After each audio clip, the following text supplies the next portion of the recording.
सुप्रभात बच्चों, आप सभी को आज की हिंदी कक्षा में स्वागत है।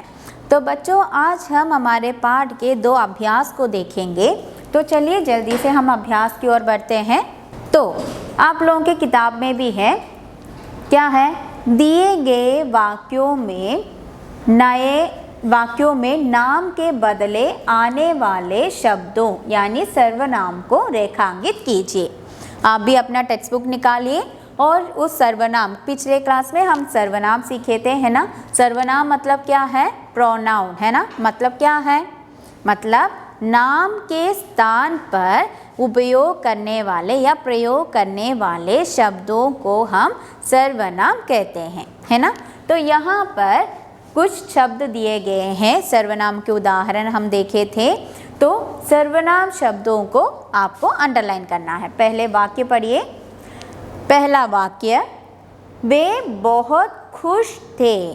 तो यहाँ पर सर्वनाम शब्द कौन सा है, वह, वे। तो यहाँ वे लिखा है ना, तो सर्वनाम है वे।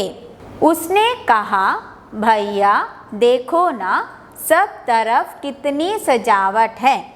तो यहाँ पर इस वाक्य में सर्वनाम शब्द कौन सा है, ढूंढिए। तभी उन्होंने देखा कि सामने के घर के बाहर लकड़ियों का अलाव जल रहा है। तभी उन्होंने देखा, तो यहाँ पर नाम का प्रयोग नहीं किया है। तो शब्द सर्वनाम वाले शब्द कौन सा है, अंडरलाइन करो। मैं तुम्हें बताता हूँ, है ना, देखा। तो यहाँ पर भी कुछ इन चारों वाक्यों में कोई से 4 शब्द है जो नाम के बदले यूज़ किया है, इंस्टेड ऑफ नेम। नेम के बदले, नाम वाले शब्द के बदले यूज़ किया है। तो वो शब्द कौन कौन सा है, हाँ, वे बहुत खुश थे। तो वे मतलब अवर, वे बहुत खुश थे। तो नाम वाले शब्द, सर्वनाम वाले शब्द है वे। उसने कहा, उसने मतलब दे सेड। तो सर्वनाम वाले शब्द कौन सा है, उसने, वेरी गुड। तभी उन्होंने देखा कि, तो वहाँ पर उन्होंने देखा, उन्होंने मतलब दे, है ना। तो देखा कि, तो वहाँ पर सर्वनाम वाले शब्द कौन सा है, उन्होंने, वेरी गुड। मैं तुम्हें बताता हूँ, मैं मतलब आई क्या है, सर्वनाम है ना। नाम के स्थान पर प्रयोग किया है, तो यहाँ पर मैं सर्वनाम है। आप लोग एक बार फिर से पढ़िए और ध्यान से देखकर सर्वनाम वाले शब्द को अंडरलाइन कीजिए, रेखांकित कीजिए। अगला प्रश्न है, सही शब्द चुनकर रिक्त स्थान में भरिए। सही शब्द चुनकर, चूज द करेक्ट वर्ड। वहाँ ब्रैकेट में दिया है, सर्वनाम का ही है। गर्मी की छुट्टियों में डैश गाँव जा रहे थे। गर्मी की छुट्टियों में कौन जा रहे थे, डैश गाँव जा रहे थे। वहाँ पर जा रहे थे, यहाँ रहे थे शब्द बहुवचन के लिए प्रयोग होता है। तो मेम आएगा या हम आएंगे, यहाँ पर आएंगे हम। गर्मियों की छुट्टियों में हम गाँव जा रहे थे। और अगला, डैश कब आएगा, डैश कब आए। तो वहाँ पर कौन सा आएगा, तुम या मैं। डैश कब आए, तुम कब आए। यहाँ पर आएंगे तुम कब आए। यहाँ जोया ने कहा, क्या कहा, डैश बैठिए मैं पानी लाती हूँ।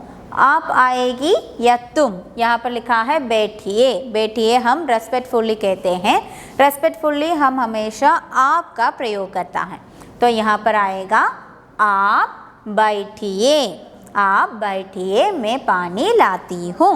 अगला देखें, डैश खेलने जा रहे हैं, तुम या वह। यहाँ पर आएगा, कौन सा आएगा, खेलने जा रहा है ना। तो यहाँ पर आएगा तुम खेलने जा रहा है। ओके, तो आगे देखिए, डैश दोनों इसी सोच विचार में थे। कौन दोनों, वह या वे। वह एक के लिए प्रयोग होता है, वे दो के लिए प्रयोग होता है। तो यहाँ पर दोनों शब्द का प्रयोग किया है, तो यहाँ पर वह आएगी या वे आएगी? वे। Very good. वे दोनों इसी सोच विचार में थे।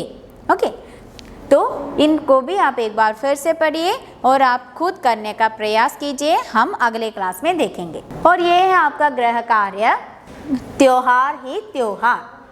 तालिका में कई त्योहार के नाम दिए गए हैं। प्रत्येक त्योहार से जुड़े दिन, पकवान और प्रांत का नाम लिखिए। आप अपने बड़ों की सहायता लीजिए और यहाँ पर भी कुछ जगह का नाम दिया है और यहाँ तालिकाएं दिया है। तालिका मतलब बॉक्स है और इस तालिका को आपको पढ़ना है। राष्ट्रीय त्योहार दिन, हमारे दो राष्ट्रीय त्योहार हैं, गणतंत्र दिवस और स्वतंत्रता दिवस। और ये दोनों त्योहार कब मनाया जाता है? डेट यहाँ पर लिखना है। और प्रसिद्ध त्योहार, हमारे भारत में प्रसिद्ध त्योहार ईद है, दिवाली है, क्रिसमस है ना। तो ये त्योहार से जुड़ी पकवान, इस त्योहार से जुड़ी पकवान कौन सा है? पकवान मतलब स्वीट्स, डिशेस, कौन कौन सा है आप यहाँ पर लिख सकते हैं। और फसलों से जुड़े त्योहार, फसल मतलब फार्मिंग, खेती, खेती से जुड़े त्योहार, पोंगल, ओणम और लोहड़ी। लोहड़ी भी खेती से जुड़े त्योहार है। वहाँ पर मैंने कहा पंजाब के क्षेत्र में ये लोहड़ी बनाई जाती हैं। जैसे हम ओणम मनाया जाता है उसी प्रकार वे लोहड़ी मनाई जाती हैं। तो इस दिन से संबंधित प्रांत यानी जगह, प्लेस आपको यहाँ पर लिखना है। ठीक है, तो आप इस तालिका की सहायता से, इस बॉक्स की सहायता से इस तालिका को भरने का प्रयास कीजिए। हम अपनी लाइव सेशन में मिलते हैं और अगली कक्षा के लिए तैयारी करते हैं। धन्यवाद।